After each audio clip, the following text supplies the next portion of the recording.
¿Qué tal? ¿Cómo les va? Muy bienvenidos. Abrimos como cada semana el consultorio de tesis de salud.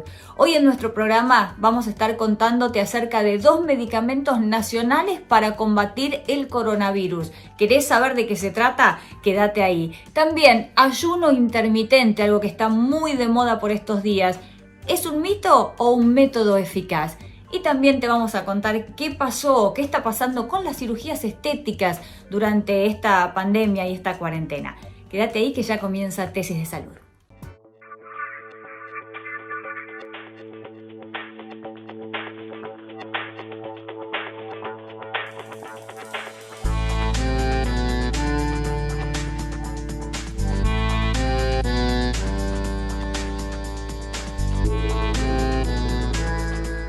Y está con nosotros hoy el doctor José Manuel Viudes, médico neumonólogo del Hospital Italiano. Doctor, a partir de fin de mes va a haber en el mercado 2 medicamentos nacionales para combatir el coronavirus. ¿Cuáles son y por qué son importantes? Las dos nuevas intervenciones terapéuticas serían el uso de la ivermectina, que es un antiparasitario de uso muy conocido por todos nosotros, los médicos. Es un antiparasitario que se usa para la escabiosis en el ser humano y se usa en la veterinaria para múltiples parasitosis animales. Es una droga muy conocida cuyo efecto in vitro, o sea en laboratorio, ha demostrado disminuir la carga viral del coronavirus, o sea, sería un viricida porque hace que inhibe que el virus se pueda adherir a la célula y poder penetrarla, colonizarla. Sustancialmente en la zona donde ingresa el virus, que es la zona nasofaringea, y en la mucosa respiratoria. Eso está demostrado in vitro, o sea en laboratorio.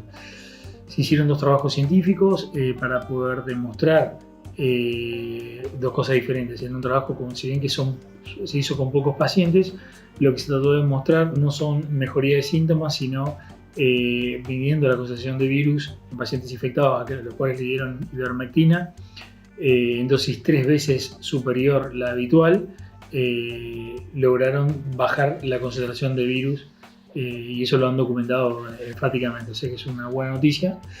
El problema con esta droga es que las dosis que se han demostrado anteriormente en trabajos in vitro, o sea en laboratorio, suficientes como para poder inhibir los virus, son 10 veces superiores a las dosis que usamos habitualmente, o sea que estaríamos muy cerca del efecto tóxico y, por ejemplo, estaría contraindicado en niños en prima facie. Este trabajo, lo interesante, que no se hizo con 10 veces la dosis habitual, sino con 3 veces la dosis habitual, lo cual sería alentador, significaría que tal vez pudiéramos, tuviera ahí una chance de ser usada sin mayores efectos colaterales. El segundo trabajo que se hizo con ivermectina es en animales. Lo que se trató de luego de administrarle durante varios días, del día 1 al 5, ivermectina a estos animales, se tomaron biopsia de la mucosa nasal, nasofaringea y el pulmón y se encontró que había altas concentraciones de esta droga en esa mucosa, o sea que podría ser inhibitoria, digamos, si están en altas concentraciones en las mucosas donde el virus trataría de penetrar al cuerpo humano, tendríamos como una defensa, digamos, viricida, ¿no? Sería un antiviral. La segunda intervención que probablemente promocione el gobierno o la presente a fines de octubre es la utilización del suero hiperinmune. El suero equino hiperinmune es ni más ni menos que el plasma de caballos que se administra a pacientes que están sufriendo la enfermedad en la etapa leve o moderada leve. Eso, lo que tiene de bueno el suero hiperinmune es que es 50 veces superior al suero humano en la capacidad de producir anticuerpos y en la calidad de los anticuerpos, y podría ser algo interesante para también la primera etapa de la infección viral, que se caracteriza por aumento de la concentración del virus, o sea que serviría también como la ivermectina para bajar la cantidad de virus. Así que son 2 drogas que prometedoras, pero no tenemos ningún trabajo científico que haya demostrado enfáticamente su utilización y beneficio. ¿Estos medicamentos y terapias son utilizados en otras partes del mundo? Con respecto al uso de estas dos intervenciones, la ivermectina y el plasma suero hiperinmune equino, a nivel internacional, con respecto a la ivermectina hay varios trabajos, sobre todo publicados en Brasil, pero todavía no tenemos ninguno serio doble ciego, prospectivo y que haya sido publicado en una revista internacional de fuste y que haya sido analizada por pares. Fundamentalmente con suero hiperinmune equino, lo que hay es trabajos en toda la zona andina con algunos camelios, como la llama, también que probablemente produzcan un muy buen anticuerpo, mucho más potente que el ser humano y con probables beneficios.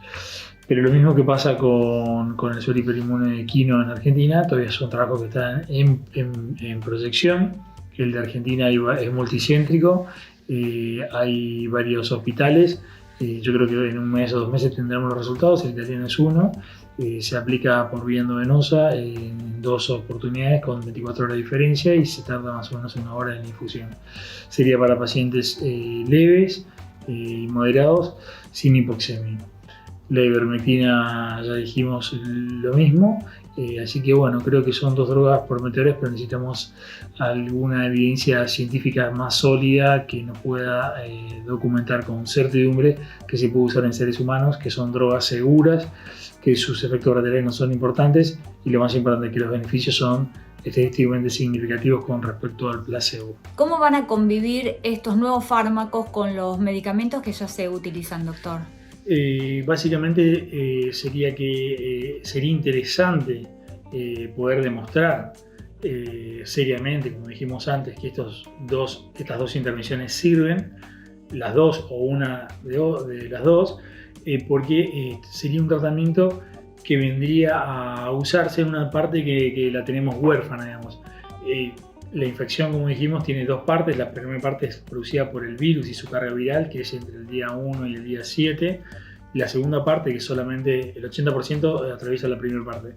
La segunda parte, que es la producida por la inflamación que produce el cuerpo para tratar de eliminar ese virus, descarga una serie de anticuerpos y de células defensivas para tratar de opsonizar, de matar ese virus, pero como no lo reconocen sus GPS, y ese es el problema de este virus, que para el sistema inmunológico humano es un virus nuevo, no lo reconoce, dispara un arsenal terapéutico de anticuerpos y de célula inflamatoria, produciendo el efecto contrario, que es que su propia inmunidad va en contra del pulmón, lo inflama, lo agrede y produce la etapa final grave, que es el 20% de los pacientes que terminan en el respirador. Entonces, estas 2 nuevas intervenciones vendrían a ser interesantes si se pudiera demostrar su verdadero beneficio y que no tienen efectos colaterales importantes. Sería interesante para la primera etapa, la etapa viral pura, donde es importante bajar lo más posible la concentración de virus, porque a menor carga viral probablemente sea menor la inflamación, sea menor la necesidad de tener que luchar y liberar misiles, para ser metafóricos, de parte del cuerpo para tratar de eliminarlos. Entonces, si nosotros logramos bajar el número de virus, estaríamos en una mejor posición para la próxima etapa. Entonces, ¿en qué pacientes podríamos usar estas 2 intervenciones? En pacientes de mayor riesgo, porque ya tenemos bien identificado después de 5 meses de luchar contra este virus, cuáles son los pacientes que estadísticamente sabemos que le va a ir peor. Hombres de sexo masculino, mayores de 70 años, con enfermedades como sobrepeso, hipertensión, EPOC, obesidad, diabetes sobre todo.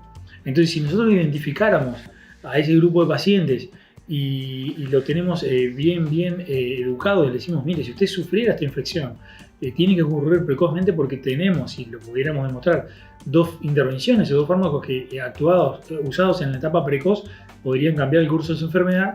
Ese sería el lugar ideal para estas drogas, porque la próxima etapa, que es la inflamatoria, sí tenemos una droga que se demostró en un trabajo que se llama Recovery en la Facultad de Oxford en Inglaterra, que es la dexametasona, que sirve para la próxima etapa, que es la inflamatoria. Al comienzo de ese etapa inflamatoria, cuando cae el oxígeno a un nivel por debajo de 93, usado precozmente la dexametasona, cambiaría el pronóstico de la enfermedad, la mortalidad, y disminuiría el ingreso de pacientes a terapia intensiva. Eso no es menor, porque si nosotros no saturamos las terapias, sabemos que la mortalidad real de esta virosis está relacionada con la saturación del sistema de salud. Así que si pudiéramos usar estas 2 drogas o estas 2 intervenciones en la etapa precoz o primaria, no inflamatoria, y luego la sumamos al grupo que pasa a la segunda etapa, la dexametasona, también en forma precoz, tal vez cambiemos el curso de la enfermedad. Y está con nosotros Gila Ferreira, ella es nutricionista y queremos hablar del famoso ayuno intermitente. Primero, ¿en qué consiste? ¿Qué es el ayuno intermitente? El ayuno intermitente consiste en dejar de consumir algunos alimentos durante un periodo que puede oscilar entre 8 o 16 horas. No se aconsejan más. Se puede realizar de 8 horas, que es lo mínimo cuando tenemos que cenar y al otro día desayunar, más o menos transcurren 8 horas, que es lo mínimo que debemos tener en el periodo de reposo para realizar la cantidad de horas que necesitamos correctas para el sueño, y después a partir de ahí se puede ir sumando la cantidad de tiempo que uno quiera y necesite cumplir. Pueden ser 14 o 16 horas. ¿Qué podemos consumir si nos despertamos, por ejemplo, a las 8 horas y queremos realizar 10 horas o 14 de ayuno intermitente? Podemos consumir líquidos. Los líquidos no tienen que estar endulzados. Puede ser un té liviano, un té verde liviano, un mate liviano o café, sin ningún tipo de endulzante y ningún tipo de lácteo, sea leche descremada, por leche en polvo. Solo tiene que ser algún líquido sin endulzar y muy liviano. En eso consiste principalmente realizar el ayuno intermitente, en no consumir alimentos durante un lapso de horas que puede oscilar de acuerdo a nuestras necesidades y deseos. ¿Tiene beneficios y por qué? Vamos a hablar un poquito de los beneficios de realizar el ayuno intermitente. Pero antes nos tenemos que hacer una pregunta. ¿Puede realizar todo el mundo ayuno intermitente? Y la respuesta es no. Los chicos menores de edad no pueden realizar ayuno intermitente. Ninguna persona que esté bajo algún tratamiento médico lo puede realizar. Y tampoco lo pueden realizar las mamás que estén embarazadas o lactando, porque pueden sufrir lo que llamamos hipoglucemias. Lo mismo le puede ocurrir a las personas que sean insulino requirientes. ¿Esto por qué se produce? Porque los requerimientos de glucosa en uno y en otro sí o sí van a estar determinados o por la patología o por el estado de embarazo y o lactancia. En el caso de los diabéticos, las personas que utilizan insulina necesitan la glucosa como sustrato de esa insulina, y si no la consumen pueden sufrir lo que denominamos una hipoglucemia. Por eso en esos casos no se puede realizar ayuno intermitente, porque la insulina va a ejercer su efecto igualmente y la persona puede sufrir una hipoglucemia. Es el mismo caso de las mamás que están embarazadas o dando de amamantar, en donde necesitan un aporte de glucosa mínimo y relevante para poder completar todos los procesos, y si no tienen ese mínimo aporte de glucosa que necesitan para los procesos por el estado en el que están pasando, pueden sufrir una hipoglucemia también. Los beneficios básicamente de realizar ayuno intermitente son que se completen por completo, valga la redundancia, los procesos digestivos del organismo. ¿Qué quiere decir esto? Que se absorban todos los nutrientes correctamente que ingerimos con la alimentación el día anterior. Esto, si no lo realizamos, ¿ocurre? Sí, ocurre. Pero ¿qué puede pasar? Que al otro día, si no hacemos el ayuno correctamente que tenemos que hacer para que se completen los procesos digestivos, que mínimamente son 8 horas, nos sintamos pesados o que todavía no estamos con deseos o necesidades de consumir determinada cantidad de alimentos porque no se completaron los procesos digestivos, sobre todo las personas que tienen un metabolismo un poco más lento, que por lo general después de los 40 años es bastante frecuente que suceda en la mayoría de la población. Entonces, el gran beneficio del ayuno intermitente, que lo pueden realizar las personas, excepto las que nombramos anteriormente y tampoco las que estén en algún tratamiento médico, es que se completen los procesos digestivos y así, como decimos, empezar de cero con el consumo de alimentos y se vuelvan a iniciar todos estos procesos para que se completen todos estos procesos y se metabolicen correctamente los nutrientes. El ayuno intermitente tiene muchos mitos. ¿Cuáles son? Y el gran mito que tenemos que derribar hoy es si el ayuno intermitente adelgaza o no adelgaza. El ayuno intermitente en sí mismo no adelgaza. Lo único que va a permitir, como ya dijimos antes, es completar el proceso digestivo de absorción correcta de los nutrientes que consumimos el día anterior. El ayuno intermitente en sí mismo no adelgaza. Lo que sí notan algunas personas que lo comienzan a realizar es que al principio bajan un poco de peso, principalmente porque reducen las horas en las que ingieren alimentos. Pero este procedimiento no debería en sí mismo bajar de peso. Para que esto ocurra, tenemos que tener un plan de alimentación supervisado por una licenciada en nutrición o un médico nutricionista, realizar actividad física, completar con una correcta hidratación y si tenemos que tomar medicación para alguna patología, también lo debemos hacer. Siempre todo tiene que estar supervisado por un profesional y se deben completar todos los procesos para que se pueda cumplir con el plan para bajar y el correcto descenso de peso. Todo tiene que ser de acuerdo a las necesidades de la persona, al estadio de la vida en el que se encuentra y si están o no los requerimientos aumentados. Por eso decimos hoy que el ayuno intermitente en sí mismo no sirve para bajar de peso. Bueno, los veo la próxima. A partir de los 40 años, tus articulaciones se empiezan a desgastar. Elegí atacar solamente el dolor o atacar la causa que lo genera. Curflex te ayuda a restablecer la flexibilidad de tus articulaciones. Curflex, seguí haciendo lo que disfrutás. Somos farmacéuticos argentinos, profesionales de primera línea en esta emergencia sanitaria. Y estos son nuestros consejos. Si tosés o estornudás, hacelo utilizando el pliegue del codo. Por favor, infórmate de fuentes oficiales y no te automediques. Cuando vayas a la farmacia, que sea solo por medicamentos esenciales. Y acordate siempre de estar, como mínimo, a 1,5 metros de tus pares. Lavate las manos con agua y jabón durante al menos 40 segundos varias veces al día. Y si tenés hijos, mantenelos en casa. Si tenés síntomas compatibles con la enfermedad como fiebre, tos y dificultad para respirar, no vayas a la guardia. Comunicate con el número que el Ministerio de Salud le designó a tu provincia. Si sos mayor de 60 años y o tenés alguna enfermedad, quédate en casa y envía a alguien por vos a la farmacia. Trabajamos para garantizar el acceso racional a tus medicamentos. Ayúdanos a cuidarte y cuidanos.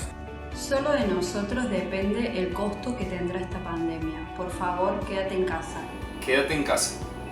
Quédate en casa. Quédate en casa. Quédate en casa. Quédate en casa. Quédate en casa. Quédate en casa. Quédate en casa. Quédate en casa.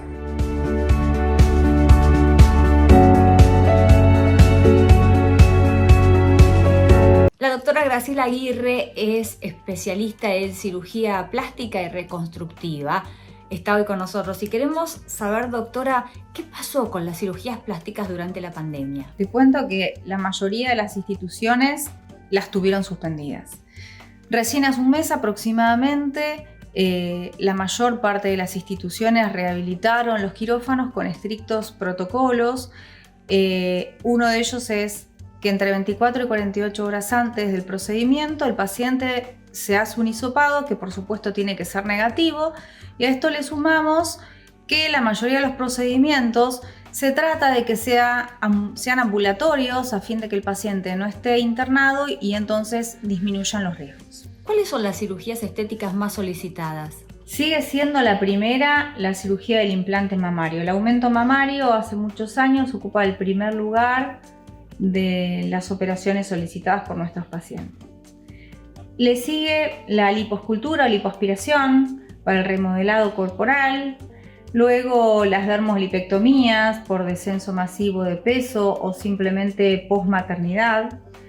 Y a continuación están las cirugías faciales. Las cirugías faciales incluyen el lifting, la operación de párpados, la rinoplastía y últimamente se agregan también, que no eran tan frecuentes, las operaciones para aumento glúteo o para levantamiento de los glúteos. Estas son las más frecuentes. ¿Qué cirugías se pueden realizar según la edad y cuáles no? Lo primero que te cuento es que la mayor parte de las cirugías estéticas se realizan en mayores de edad. Hay excepciones en menores de edad con consentimiento de los padres, más relacionadas con cirugías reconstructivas, reparadoras. Pero la principal, tu pregunta con respecto a si la edad era una limitante para las cirugías estéticas, yo te voy a decir que no. La principal limitante para hacer o no una cirugía estética es la salud. Un paciente puede ser joven, puede no estar sano y puede tener limitaciones para hacer una cirugía estética. Por ejemplo, un paciente joven, obeso, fumador, va a tener más riesgos para someterse, por ejemplo, a una lipoaspiración que una persona de mayor edad pero saludable. Lo mismo sucede en el implante mamario o en el lifting, donde hay ciertas situaciones como el hecho de fumar que pueden traer más complicaciones posoperatorias. Entonces, como conclusión, es indispensable un examen médico completo previo para saber si el paciente está en condiciones o no de someterse a esa cirugía estética independientemente de la edad. Y llegó el momento en Tesis de Salud de compartir los consejos del doctor Norberto Furman, especialista en fisiatría y kinesiología. Lo escuchamos. Hay mucha gente que ha tenido la necesidad de hacer una intervención quirúrgica en su columna vertebral. Por lo general es en la cintura, cuando hay alguna hernia de disco, cuando hay un poco de artrosis, un canal estrecho. Muy bien, es importante saber que si una persona fue sometida a una cirugía y sobre todo con instrumentación, que le han puesto tornillos, clavos, toda una serie de aparatologías para poder fijar las articulaciones, esto hace que uno tenga algunos problemas. A ver, yo se lo voy a mostrar qué es lo que sucede. Esta sería el sacro, acá estaría la parte de la curva de la cola, el cavado de la cintura. Estos serían los elementos que se colocan. Esto es lo que fija la articulación y para que no tenga movimientos, todo está fijado. Todo, pero ¿qué pasa con el segmento que tenemos por arriba? Este sector empieza a moverse el doble que lo que se movía antes.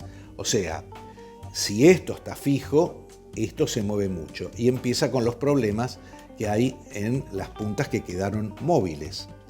Esto también tiene un canal estrecho, esto también puede herniarse, esto también puede pinzar un nervio, comprimir ese nervio y darle dolores. Una vez que usted se operó, su columna no es la misma que antes. Tiene que cuidarla. Tiene que cuidarla más que antes. No es que usted tenía una gripe, se tomó un antibiótico y ahora está bárbaro. No, la columna lastimada se repara y se cuida. No puede estar haciendo esfuerzos, levantando cosas pesadas, moviendo muebles, empujando un auto. Todo lo que sea hacer un esfuerzo tiene que tener en cuenta que una parte le quedó fija y la otra le quedó demasiado móvil. Y eso tarde o temprano le va a traer dolor si usted no toma las precauciones adecuadas. Si ya está con dolor, es importante primero hacer un estudio para poder saber qué es lo que le está pasando. Si tiene una hernia de disco, así como la tuvo abajo, la puede tener arriba. Y entonces hay que hacer tratamientos. Lo que se trata de evitar es una nueva cirugía y se puede realizar tratamientos con ozonoterapia, que son técnicas muy simples, sencillas, que no producen lastimaduras en la parte de estómago, hígado, no son antiinflamatorios fuertes y que cuando usted tiene este problema puede resolverlos. También hacer ejercicios suaves, usar en ocasiones alguna faja si va a hacer algún esfuerzo, así como el tenista se pone una muñequera para cuando tiene que esforzar su muñeca, también cuando una persona va a hacer algún movimiento o algún ejercicio tiene que tener una faja que sería la muñequera para su cintura. Su columna es una columna que la va a tener que cuidar. La cuidó antes de operarse y la tiene que cuidar más después de operado, porque si no hace falta una reoperación y tener que sacar todo lo que le pusieron y volver a poner algo nuevo es algo bastante engorroso y que ningún cirujano quiere fracasar, quiere que esa cirugía que le hizo esté en buenas condiciones y que escuche los aplausos. Ahora, si usted hace algunas diabluras, le va a pasar una factura que la va a tener que volver a reparar ese cirujano.